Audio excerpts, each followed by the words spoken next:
بسم اللہ الرحمن الرحیم۔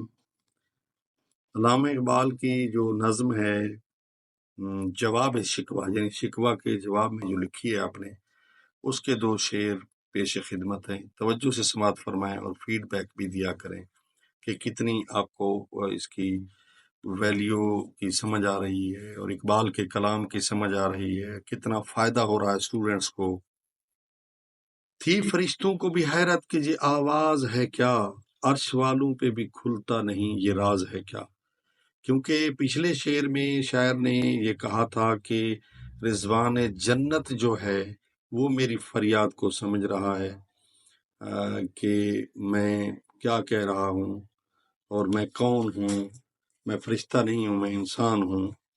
تو اسی سے ریلیٹ جو اگلا شعر ہے، کہتے ہیں کہ فرشتوں کو حیرت ہو رہی ہے کہ میری جو آواز تھی اس کی فرشتوں کو حیرت ہوئی کہ یہ فریاد ان تک کیسے پہنچی ہے، اور اگر پہنچی ہے تو کیوں پہنچی ہے، اس کی نوعیت کیا ہے۔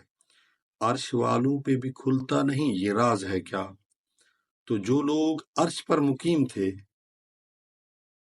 ان پر بھی یہ راز نہیں کھل رہا تھا میری آواز کا، میری صدا کا، کہ میری جو فریاد ہے اس کا مقصد کیا ہے، اس میں راز کیا ہے، میں کیا کہنا چاہتا ہوں۔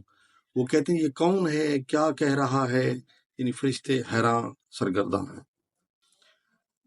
اچھا جی، دوسرا شعر، تاثر عرش بھی انسان کی تگ و تاز ہے کیا۔ یہ فرشتوں کی ترجمانی کر رہے ہیں۔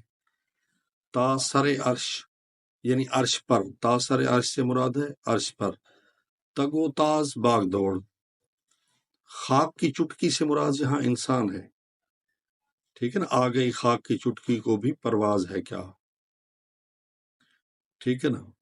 تو وہ کہتے ہیں کہ جو عرش کی مخلوق ہے، سکان عرش جو ہیں، عرش کے ساکن لوگ، فرشتے یعنی، وہ پریشان و حیران ہیں اور سوچ رہے ہیں، تفکر میں گم ہیں کہ کیا انسان کی رسائی، خاک کی چٹکی سے مراد انسان کی رسائی اب آسمان تک بھی ہو گئی ہے، اور کیا خاک کی چٹکی میں وہ صلاحیت، وہ کوالٹی پیدا ہو گئی ہے وہ کہ اس قدر بلندی تک پرواز کر سکے۔